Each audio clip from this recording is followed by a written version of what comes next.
الحمد لله نحمده ونستعينه ونستغفره ونؤمن به ونتوكل عليه ونعوذ بالله من شرور أنفسنا ومن سيئات أعمالنا من يهده الله فلا مضل له ومن يضلله فلا هادي له ونشهد أن لا إله إلا الله وحده لا شريك له وأشهد أن محمدا عبده ورسوله أما بعد فأعوذ بالله من الشيطان الرجيم بسم الله الرحمن الرحيم أقم الصلاة لذكري صدق الله المولانا العظيم وصدق رسوله النبي الأمين الكريم ونحن على ذلك ما قال من الشاهدين والشاكرين والحمد لله رب العالمين۔ سب سے پہلے انتہائی ادب و محبت کے ساتھ بارگاہ نبی اور آل نبی میں درود پاک کی نظر محبت پیش کیجیے۔ صلی اللہ علی النبی الامی والہ صلی اللہ علیہ وسلم صلاۃ و سلام علیک یا سیدی یا رسول اللہ۔ ایک مرتبہ اور والانہ انداز میں دہرائیں صلی اللہ علیہ وعلی آلہ وصحبہ وسلم وبارک علیہ۔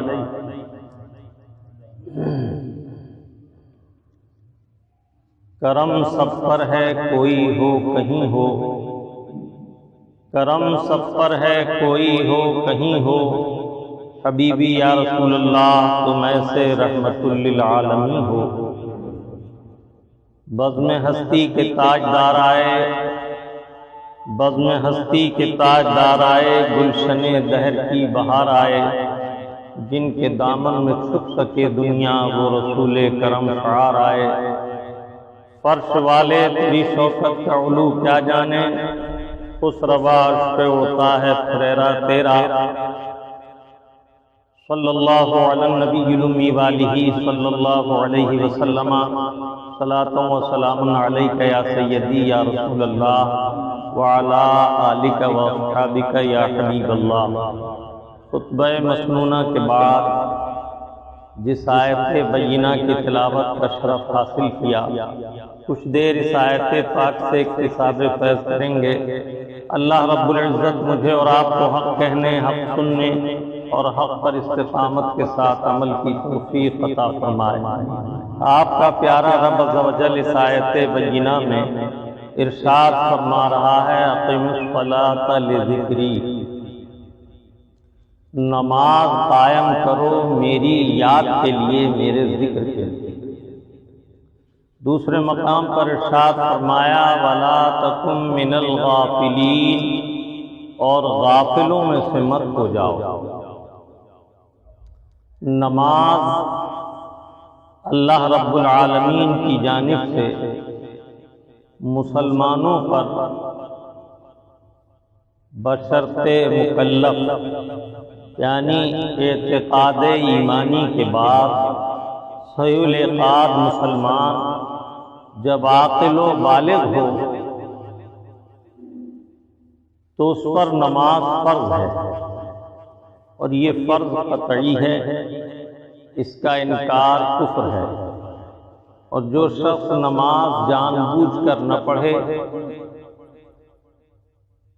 اور نماز کو اذاعت کے ساتھ عام طور پر ضائع کرتا ہو تو اللہ کے حبیب صلی اللہ تعالی علیہ وسلم نے اس کے لیے شدید وعیدیں ارشاد فرمائیں، اور فقہ کا حکم ہے کہ بادشاہ اسلام اس سے قید کرے گا، اگر اس کے بعد بھی وہ نماز کی پابندی نہ کرے تو قتل کیا جائے گا۔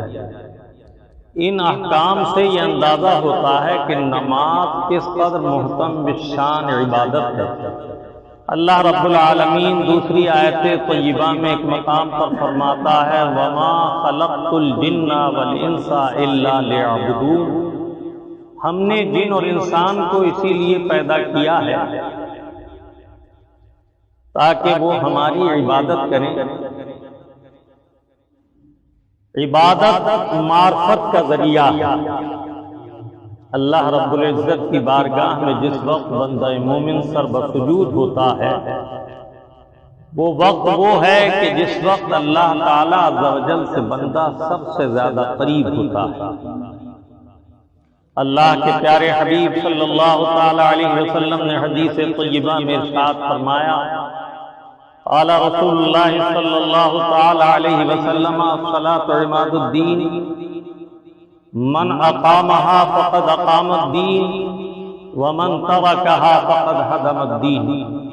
نماز دین کا ستون ہے، جس طرح چھت بغیر ستونوں کے قائم نہیں ہو سکتی، اسی طرح ایمان بغیر نماز کے مکمل نہیں ہوتا۔ تو اللہ کے حبیب فرماتے ہیں نماز دین کا ستون ہے، جس نے نماز کو قائم رکھا اس نے دین کو قائم رکھا، اور جس نے نماز کو ترک کر دیا اس نے دین کو ڈھا دیا۔ اللہ رب العزت نے اس آیت طیبہ میں نماز کو اپنے ذکر سے تعبیر فرمایا۔ نماز کیا ہے، اس کے قائم کرنے کی ضرورت کیا ہے، ان دونوں سوالوں کا جواب اس آیت طیبہ میں ذکر ہوا۔ اقیم الصلاۃ لذکری، نماز قائم کرو میری یاد کے لیے۔ اللہ کے پیارے حبیب صلی اللہ تعالی علیہ وسلم نے اس زمانے کے حالات احادیث طیبات میں ذکر فرمائے۔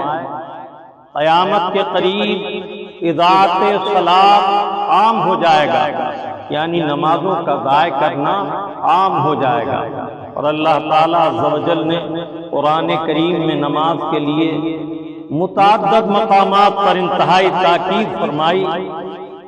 ایک مقام پر ارشاد فرمایا، فَوَيْلٌ لِّلْمُصَلِّينَ الَّذِينَ هُمْ عَنْ صَلَاتِهِمْ سَاهُونَ، خرابی ہے ان نمازیوں کے لیے جو اپنی نماز وقت پر ادا نہیں کرتے۔ ویل، یہ جہنم کی ایک وادی ہے جس کا نام وادی ویل ہے۔ اللہ کے حبیب صلی اللہ تعالی علیہ وسلم نے ارشاد فرمایا، اس کی آگ جہنم کی آگ سے بہت زیادہ تیز ہے۔ اس میں ایک کنواں ہے جس کا نام ہب ہے۔ اللہ کے حبیب صلی اللہ تعالی علیہ وسلم نے فرمایا کہ جب جہنم کی آگ کی تیزی میں کمی آتی ہے تو اس ہب کو کھول دیا جاتا ہے، جس کی وجہ سے اس کی تیزی اور تمازت اور حدت بدستور بڑھ جاتی ہے۔ اللہ کے حبیب صلی اللہ تعالی علیہ وسلم فرماتے ہیں جو لوگ وقت پر نماز نہیں ادا کرتے وادی ویل میں وہی داخل کیے جائیں گے۔ جس وقت جہنمیوں کو جہنم میں داخل کیا جائے گا تو ان سے معلوم کیا جائے گا کہ تم یہاں کیسے پہنچے، تو ان کا جواب ہوگا کہ ہم نماز نہیں پڑھتے تھے۔ ان آیات و احادیث طیبات سے اندازہ کیجئے کہ نماز کس قدر محتم بشان فریضہ ہے۔ پھر اللہ تعالیٰ کے حبیب صلی اللہ تعالی علیہ وسلم نے ایک حدیث طیبہ میں تو یہاں تک ارشاد فرمایا، بلکہ امام شافعی رحمۃ اللہ تعالی علیہ کے نزدیک اسی پر حکم ہے، من ترک الصلاۃ متعمدا فقد کفر، جس نے جان بوجھ کر نماز کو ترک کر دیا اس نے کفر کیا۔ اور دارمی کی روایت میں ہے کہ اللہ کے حبیب صلی اللہ تعالی علیہ وسلم نے ایک روز نماز کا ذکر فرماتے ہوئے ارشاد فرمایا کہ ہمارے اور اہل کفر کے درمیان ظاہری فرق نماز کا ہے، جس نے نماز کو ترک کر دیا اس کا اسلام میں کوئی حصہ نہیں۔ اس سے اندازہ کیا جائے کہ نماز کی فرضیت کس درجہ اہم ہے۔ ایک اور حدیث طیبہ میں اللہ کے حبیب صلی اللہ تعالی علیہ وسلم سے معلوم کیا گیا، یا رسول اللہ ترک نماز پر کس قدر گناہ ہے؟ فرمایا ایک نماز آمدن ترک کرنے پر 80 حقب جہنم میں جلایا جائے گا، اور ایک حقب 80 برس کا ہوگا۔ اس سے اندازہ کیجئے کہ کس قدر طویل سزائیں ہیں بے نمازیوں کے لیے۔ پیارے آقا صلی اللہ تعالی علیہ وسلم نے جب یہ آیت طیبہ نازل ہوئی فَخَلَفَ مِن بَعْدِهِمْ خَلْفٌ أَضَاعُوا الصَّلَاةَ وَاتَّبَعُوا الشَّهَوَاتِ فَسَوْفَ يَلْقَوْنَ غَيًّا، اس کے بعد ایسے ناخلف نافرمان پیدا ہوں گے کہ جو نمازوں کو ضائع کریں گے، اضاعت نمازوں کو چھوڑ دینا عام کر دیں گے، وَاتَّبَعُوا الشَّهَوَاتِ اور نفسانی شہوات اور خواہشات کی اتباع کریں گے، جو دل چاہے گا۔ گانے کو طبیعت چاہتی ہے تو گائیں گے، ناچنے کو طبیعت چاہتی ہے تو ناچیں گے۔ کل ایک ضرورت سے میں شام کے وقت چھت پر گیا تو میری نگاہ پڑی کہ ایک سامنے خالی چھت پر دو لڑکے ناچ رہے تھے اور جسم کا ہر حصہ پھدکا رہے تھے، حالانکہ ان کی عمریں زیادہ سے زیادہ 12-13 سال سے زیادہ نہ ہوں گی۔ کاش اللہ تبارک و تعالی عز و جل مسلمانوں کو توفیق عطا فرمائے کہ یہ اپنے بچوں کے احوال پر نگرانی کریں، نظر رکھیں۔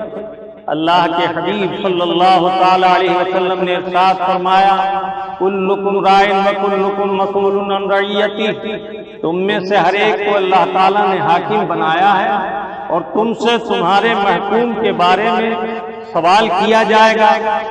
گھر کا بڑا مکھیا جو ذمہ دار ہے وہ گھر والوں کے اعمال صالحہ اور گناہوں میں اس درجہ ذمہ دار ہے کہ وہ انہیں حد استطاعت تک سختی کے ساتھ برے کاموں سے روکے۔ ایک عام مقولہ آج لوگوں کی زبان پر ہے بچے نہیں مانے، حالانکہ بچے بڑوں کی نقل کرتے ہیں۔ مجال نہیں کہ بڑوں کی مرضی کے خلاف بچے چلیں۔ بچہ تو کہا ہی اسے جاتا ہے جو اپنے بڑوں سے ڈرتا ہے اور ابھی اس قوت کو نہیں پہنچا کہ وہ اپنی منمانی کر سکے۔ اللہ تعالیٰ عز و جل اپنے فضل سے خیر کی توفیق عطا فرمائے۔ یہ عذر لنگ ہے۔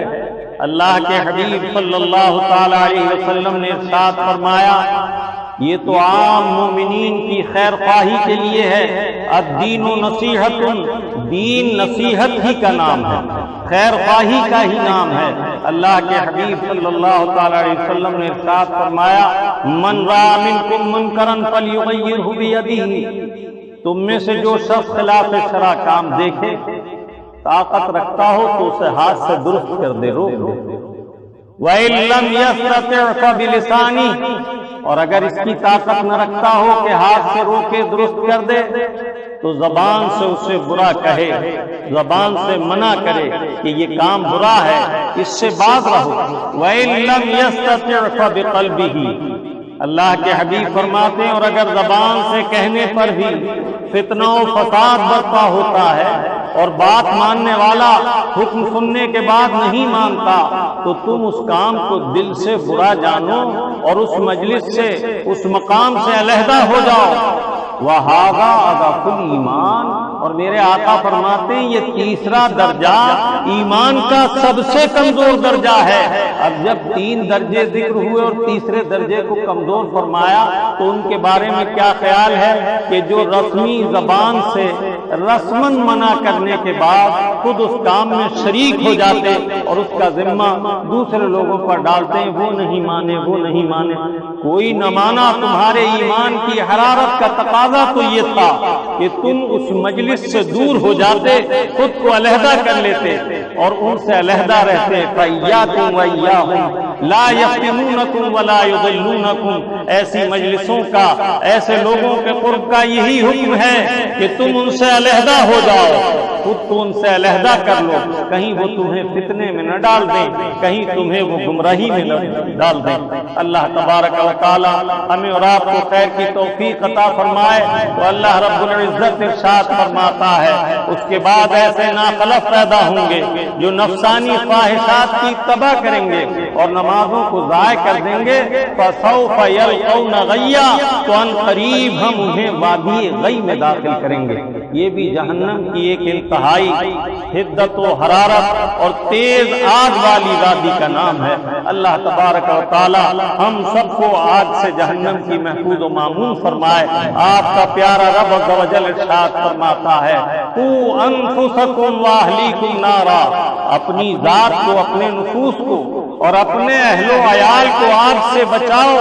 اللہ کے حبیب صلی اللہ تعالی علیہ وسلم نے ایک روز اچھے شوہر اور اچھی بیوی کا ذکر کیا تو ارشاد فرمایا مسلمانوں میں، عورتوں کے شوہروں میں اچھا شوہر وہ ہے جو اپنی بیوی کو نیکی کا حکم دے، برائی سے روکے اور نماز کی یاد دلائے۔ سبحان اللہ و بحمدہ سبحان اللہ العظیم۔ اور عورتوں میں سے بہترین عورت وہ ہے جو اپنے شوہر کو برائی سے روکے، ممنوعات سے منع کرے اور نماز پڑھنے کے لیے تاکید کرے، اسے نماز یاد دلائے۔ ماں و شما کی گنتی کیا، ہماری حیثیت کیا ہے؟ اللہ کے پیارے حبیب صلی اللہ تعالی علیہ وسلم حضرت سیدنا بلال رضی اللہ تعالی عنہ سے ارشاد فرماتے ہیں ارحنا یا بلال، اے بلال ہماری راحت کا اہتمام کیجیے۔ عرض کیا یا رسول اللہ راحت کا سامان کیا کیا جائے؟ ارشاد فرمایا جب نماز کا وقت قریب ہو جایا کرے تو پکار کر کہا کرو الصلاۃ الصلاۃ یا رسول اللہ، اے اللہ کے حبیب نماز کا وقت ہو گیا۔ حضور سیدنا عمر ابن خطاب رضی اللہ تعالیٰ عنہ نے ایک شخص کو اسی بات پر مامور فرمایا تھا کہ امور مملکت اور امور خلافت میں امیر المومنین کا انہماک دنیا اسلام میں جب اضافہ ہوا تو بڑھتا گیا۔ آپ نے ایک شخص کو مقرر کیا، فرمایا کہ ہم امور خلافت میں مصروف ہوتے ہیں، جب نماز کا وقت آئے تو تم پکار کر کہا کرو امیر المومنین الصلاۃ الصلاۃ، اے امیر المومنین نماز کا وقت ہو گیا ہے، نماز کا وقت ہے۔ اللہ کے حبیب صلی اللہ تعالی علیہ وسلم کے تربیت یافتہ ان کے پیارے چاہیتے صحابہ اکرام کا طرز عمل ملاحظہ کیجئے کہ ان کے نزدیک نماز کا اہتمام کس درجہ تھا کہ ایک شخص کو اسی بات پر معمول کیا۔ ایک روز عمامہ باندھ کر آئینہ ملاحظہ فرمایا تو داڑھی مبارک میں چند سفید بال نظر آئے۔ یہاں یہ بات بھی استفادے کے لیے عرض کر دوں کہ آج کے معاشرے میں بہت سے گناہ وہ ہیں جنہیں ہمارے یہ نوجوان اور آنے والی نسل یہ جانتی بھی نہیں کہ یہ گناہ ہے۔ داڑھی میں یا سر میں سفید بال ہو جانا یہ اللہ تعالیٰ عز و جل کی عظیم رحمت اور اس کی نعمت ہے۔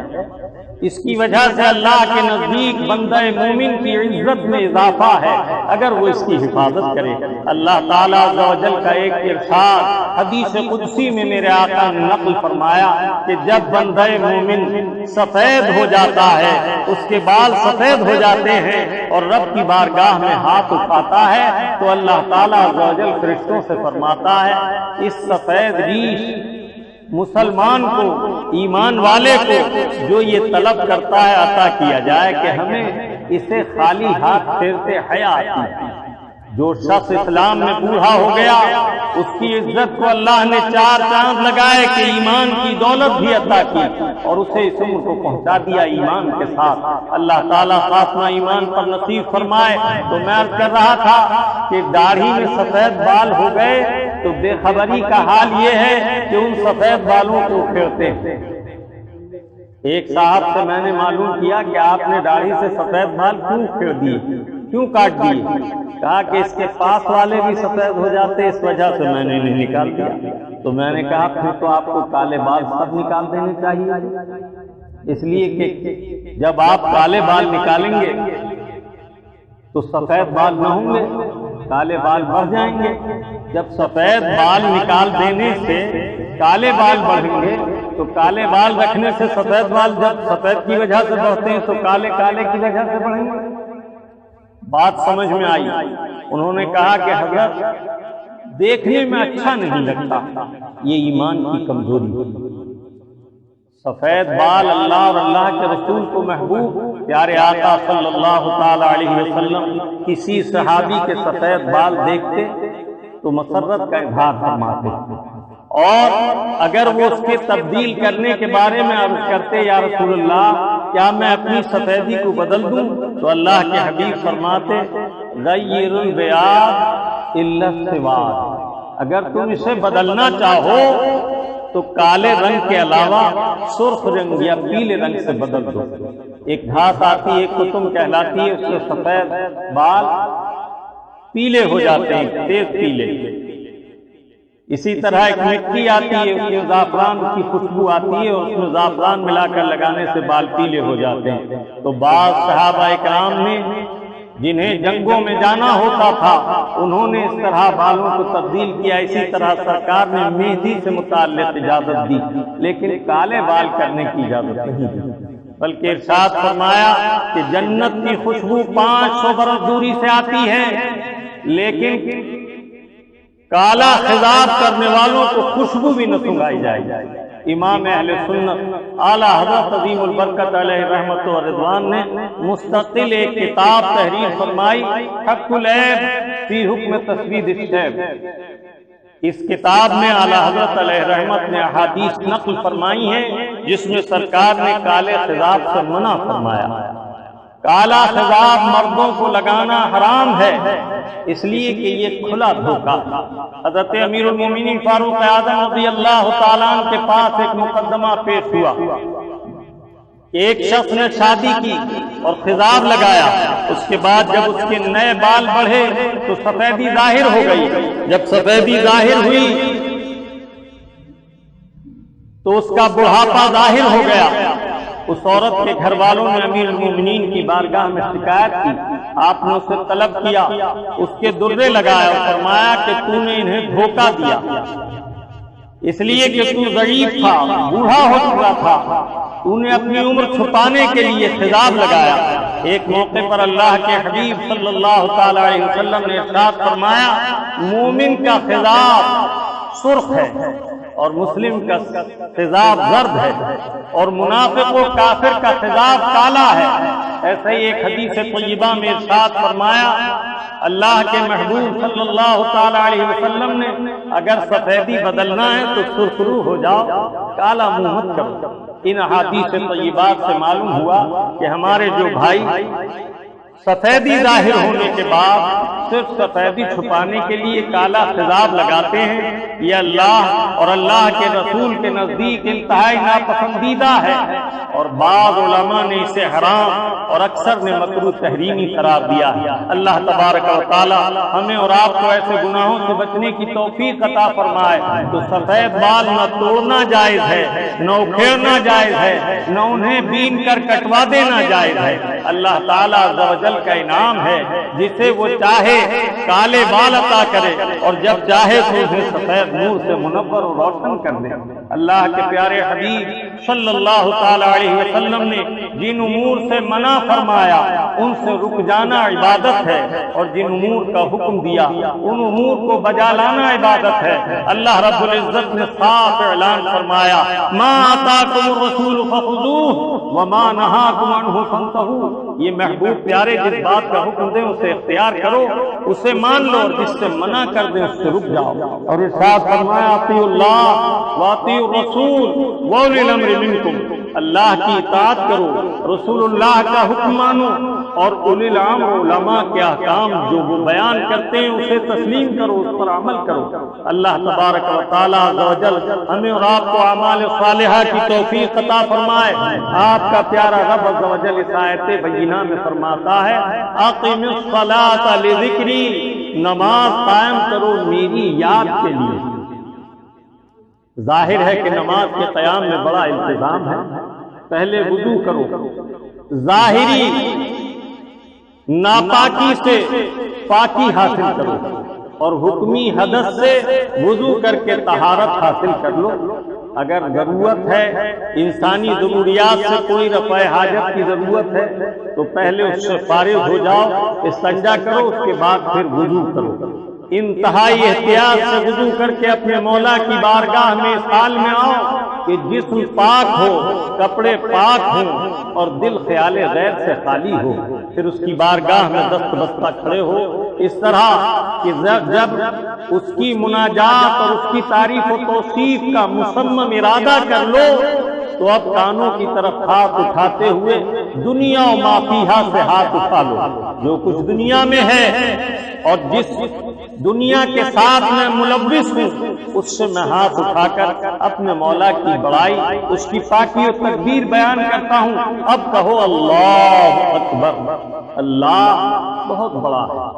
اس کے بعد ہاتھ باندھ کر انتہائی خشوع و خضوع کے ساتھ، خشوع و خضوع دل کی کیفیت ہے، اس کے معنی یہ ہے کہ خیال غیر سے دل خالص ہو، جو زبان سے کہتے ہو، جو زبان پر جاری ہوتا ہے اسے دل اور دماغ اس کی طرف پوری طرح متوجہ ہو، نہ یوں کہ صرف زبان جاری ہوتی ہے، زبان میں تحرک ہے لیکن زبان کی حرکت کے ساتھ اس کے معنی و مطالب یا اپنے مولا کی بارگاہ کی حاضری کا بالکل خیال نہیں۔ اس لیے کہ جب تک اللہ رب العزت کی بارگاہ کی حاضری کی طرف پورا التزام و توجہ نہ ہوگی تو آپ کا نام غافلوں ہی میں لکھا جائے گا، اور آپ کا پیارا رب عز و جل ارشاد فرماتا ہے وَلَا تَكُن مِّنَ الْغَافِلِينَ، غافلوں میں سے مت ہو۔ غفلت کس چیز کا نام ہے؟ جب آپ نماز کی حالت میں ہوں تو زبان کی حرکت سے تو عبارت نماز ادا کی جا رہی ہو، سبحانک اللہم وبحمدک وتبارک اسمک وتعالی جدک، لیکن اللہ کی پاکی، اللہ کی بلندی و بڑائی، اس کی عظمت بیان کرتے ہوئے آپ کے خیالات دوسری جانب ہیں، کچھ آپ سوچ رہے ہیں، تو ایسی صورت میں اللہ کے پیارے حبیب صلی اللہ تعالی علیہ وسلم کا ارشاد ہے لیس للعبد من الصلاة الا ما عقل منها، انسان کو اس کی نماز سے صرف وہی حاصل ہوتا ہے جو اس کی سمجھ کے مطابق ایسا ہے کہ اس کی پوری توجہ سمجھ اس طرف مائل ہے۔ بعض احباب نماز کی حالت میں خیال غیر میں اس قدر منہمک ہوتے ہیں کہ سوچتے سوچتے بہت دور چلے جاتے ہیں۔ حدیث طیبہ میں ہے جب بندہ نماز میں غافل ہو کر اس کی سوچ اس کی زبان کی حرکت سے جدا ہوتی ہے، اس کی دل کی فکر علیحدہ ہوتی ہے، تو فرشتے اللہ کے حکم سے کہتے ہیں اے اللہ کے بندے، اس سے زیادہ بہتر کیا چیز ہے جسے اللہ نے تجھے عطا کیا کہ تو اس کے غیر کی طرف متوجہ ہے۔ نماز کی حالت میں پریشان نگاہی جائز نہیں، کراہت کا باعث ہے۔ نماز پڑھتے میں حالت قیام میں ہماری نگاہ سجدے کی جگہ ہو، اور کم از کم اس بات کا ملحوظ ہو کہ ہم اپنے مولا کی بارگاہ میں حاضر ہیں۔ جب کوئی شخص نماز پڑھتا ہے تو اللہ تعالیٰ عز و جل اس کی طرف متوجہ ہوتا ہے، اس پر اپنا کرم فرماتا ہے، لیکن جب اس کا خیال بھٹکتا ہے تو اللہ تعالیٰ کی رحمت اس کی طرف متوجہ نہیں رہتی۔ سبحان اللہ و بحمدہ سبحان اللہ العظیم۔ حضرت سیدنا فضل بن عیاض رضی اللہ تعالیٰ عنہ سے کسی شخص نے عرض کیا قرآن کریم اللہ رب العزت کا کلام ہے اور اس کا وعدہ حق ہے اور اس کے فیصلے اٹل ہیں، یہ فرمائیے کہ اللہ رب العزت نے فرمایا ان الصلاۃ تنہی عن الفحشاء والمنکر، نماز فواحش اور منکرات سے بچا لیتی ہے، لیکن ہم دیکھتے ہیں کہ بندہ گناہ میں بھی ملوث ہے اور نماز کا بھی پابند ہے، نماز بھی پڑھتا ہے۔ آپ نے ارشاد فرمایا کہ اللہ تعالیٰ کا ارشاد حق ہے، اللہ تعالیٰ عز و جل نے نمازی کے لیے یہ بات بیان فرمائی، لیکن کیا تجھے اللہ کے حبیب صلی اللہ تعالی علیہ وسلم کا ارشاد نہیں پہنچا؟ قال رسول اللہ صلی اللہ تعالی علیہ وسلم من لم تنہہ صلاته عن الفحشاء والمنکر لم یزد من اللہ الا بعدا۔ کیا تم نے یہ نہیں سنا کہ جس نمازی کی نماز اسے منکرات اور فواحش سے نہ روکے، اس کی بری عادتیں نہ چھڑائے، تو اسے اللہ تعالیٰ عز و جل کی بارگاہ میں نماز ادا کرنے سے علاوہ بعد اور دوری کے کچھ حاصل نہیں ہوتا۔ کیا معنی ہوئے کہ نماز وہ مفید ہے جس نماز میں خشوع و خضوع اور حضور قلب ہو۔ اگر ہمارا دل اور دماغ نماز میں حاضر ہے تو اللہ تعالیٰ عز و جل ہمیں ضرور نماز کا فیضان عطا فرمائے گا۔ اسی لیے آقا نعمت نبی رحمت صلی اللہ تعالی علیہ وسلم نے ارشاد فرمایا، کم من قائم حظہ من صلاته التعب ولا سعد۔ کتنے نمازی وہ ہیں جنہیں ان کی نماز سے سوائے تھکاوٹ اور تکلیف کے کچھ بھی حاصل نہیں ہوتا، اس لیے کہ نماز تمام عبادات میں محتم بالشان ہے۔ آدمی روزہ رکھتا ہے، بھوک اور پیاس اور معدے کی تکلیف میں مبتلا کیا جاتا ہے اور اس کا احساس پورے جسم کو ہوتا ہے۔ اس لیے روزے دار کی توجہ ہمہ وقت روزے کی طرف ہوتی ہے، الا ماشاءاللہ۔ حج پورے جسم کی مشقت کا حامل ہے، اس کی وجہ سے تاب اور خواب میں بندہ مبتلا ہوتا ہے، اسے ہر وقت حج کے ارکان کی دوڑ دھوپ یہ احساس دلاتی ہے کہ تو عبادت میں منہمک ہے۔ اسی طرح زکوٰۃ اس کے مال کا ایک حصہ جو راہ خدا میں وہ خرچ کرتا ہے، لن تنالوا البر حتى تنفقوا مما تحبون کے تحت سب سے زیادہ انسان کو اپنے مال سے محبت ہوتی ہے، اور جب وہ اللہ کی راہ میں خرچ کرتا ہے تو اس کے دل کو اس کا احساس ہوتا ہے۔ لیکن نماز ایسی عبادت ہے کہ انسان جب اللہ کی بارگاہ میں حاضر ہو کر اسے ادا کرتا ہے تو بسا اوقات غفلت کے ساتھ بھی اس کی زبان نماز پر جاری ہوتی ہے، جیسے بات کرنے والا سوتے میں بھی بڑبڑاتا ہے، حالانکہ وہ نہیں جانتا کہ کیا کہہ رہا ہے۔ بالکل اسی طرح جو شخص دل کے خشوع و خضوع کے بغیر نماز میں حاضر ہے، میرے آقا صلی اللہ تعالی علیہ وسلم نے فرمایا ایسے نمازی کا نماز سے حصہ یہ ہے، ایک حدیث طیبہ میں فرمایا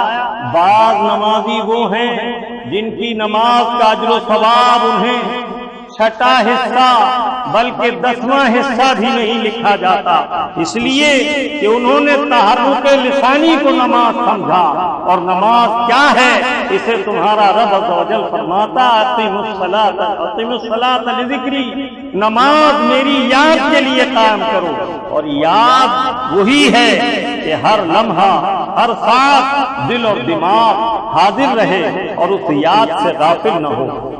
اس شاخ کا تو حال یہ ہے کہ وہ نبی پاک صلی اللہ تعالی علیہ وسلم کے تعلق سے عرض کرتے ہیں کہ حضور کی یاد اگر ہمارے دل سے ایک آن کے لیے نکل جائے تو ہم زندہ نہ رہ سکیں۔ سرمایہ حیات مسلمان ہے ان کی یاد، یعنی بہار گلشن ایمان ہے ان کی یاد۔ جس دل میں سرکار کی یاد ہے وہ دل اللہ کی یاد سے غافل نہیں ہوتا۔ حضور کی ان چشم عنایت اس قلب کی طرف ہے، اور جو دل اپنے آقا کی یاد سے غافل ہوا تو اللہ کی یاد سے بھی غافل ہوتا، اس لیے کہ سرکار کی رحمت کی توجہ اس کی طرف نہیں رہتی۔ اللہ تعالیٰ عز و جل نے اپنے محبوب کی اطاعت کو اپنی اطاعت قرار دیا، وما ارسلنا من رسول الا لیطاع باذن اللہ۔ تو اصل نماز وہی ہے جس میں ہم پوری طرح اسے ملحوظ رکھیں کہ اپنے مولا کے آگے حاضر ہیں۔ حدیث طیبہ میں ہے جب بندہ اپنے مولا کی طرف دل اور دماغ کے ساتھ متوجہ ہوتا ہے اور کمال خشوع انکساری کے ساتھ نماز میں منہمک ہوتا ہے تو اللہ تعالیٰ عز و جل ملائکہ پر مباحث فرماتا ہے، اور جب وہ نماز سے فارغ ہوتا ہے تو جب تک اپنی جگہ بیٹھا رہتا ہے فرشتے اللہ کے خاص ملائکہ اس کے لیے دعائے رحمت و برکت اور عافیت کی دعا کرتے ہیں، مغفرت کی دعا کرتے ہیں، یہاں تک کہ وہ اس جگہ سے اٹھ کر چلا جائے۔ اللہ کے حبیب صلی اللہ تعالی علیہ وسلم نے فرمایا زمین کا وہ حصہ جس پر تم اللہ کا ذکر کرتے ہو، اگر تم نے خشوع و خضوع سے ذکر کیا تو قیامت میں تمہارے اعمال صالحہ کا گواہ ہوگا۔ اللہ تبارک و تعالی ہمیں اور آپ کو صحیح معنی میں نماز ادا کرنے کی توفیق عطا فرمائے، سچا اور پکا نمازی بنائے، اپنے محبوب پاک کے سب سے اعمال صالحہ کی توفیق عطا فرمائے۔ وما علینا الا البلاغ المبین۔